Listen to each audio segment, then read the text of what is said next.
What's up, guys? A little update on my Whipple gt350. I ended up buying a Motion Raceworks Billet Catch can. Whipple just has you route the hoses back into the intake for vent. Kind of look like that. And there's one on the other side. It goes behind the throttle body. So you basically plug that side off.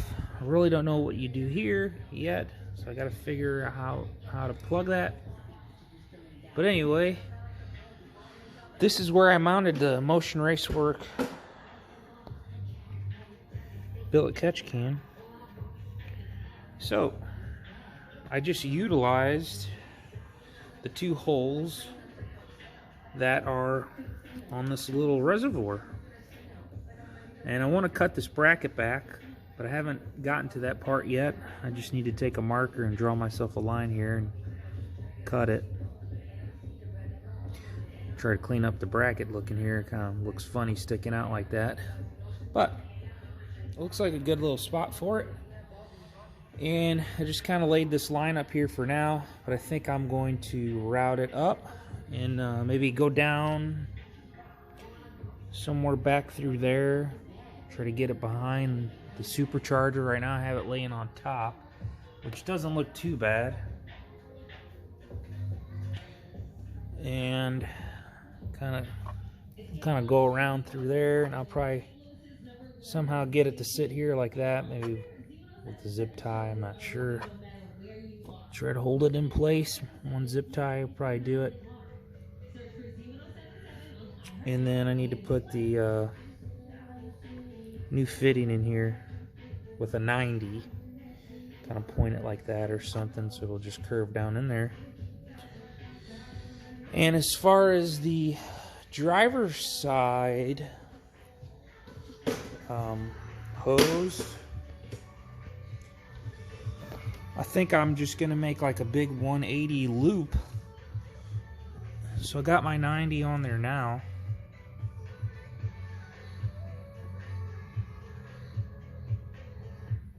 And I think I could just go, make a big loop. I don't know.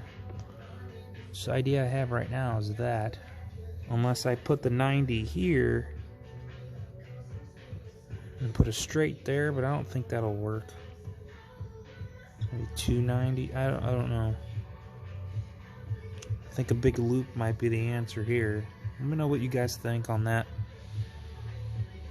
But that's where I'm at so far on this little project, and I'll have an actual official catch can set up from Motion Raceworks.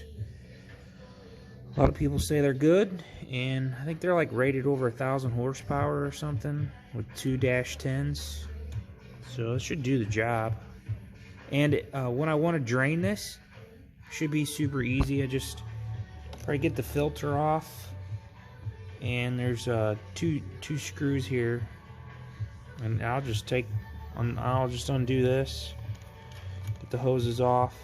I'll just take the whole can out and drain it, because I can't reach down under there.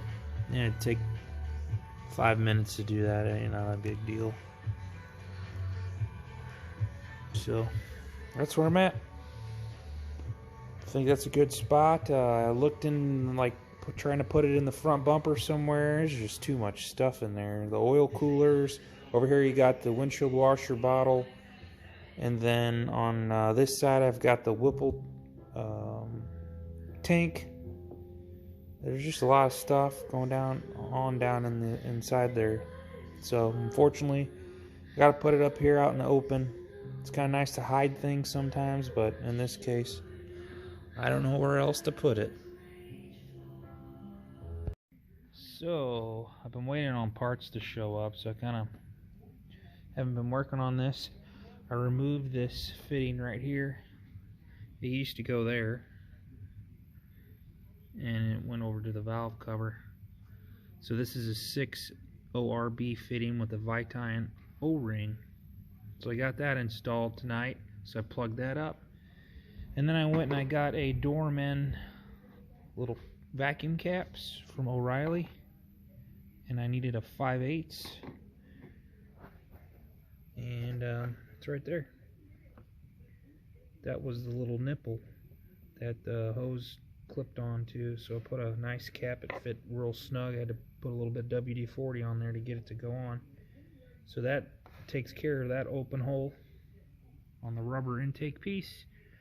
And the other thing that was a little odd I found was when I emailed them, they told me to get a Gen 3 Coyote kit. So the Gen 3 Coyote kit came with this funny looking thing, and I didn't really know what it was. I figured I would have gotten 2 of valve cover to AN nipples, and then you screw your AN90. I thought I was going to get 2 of those.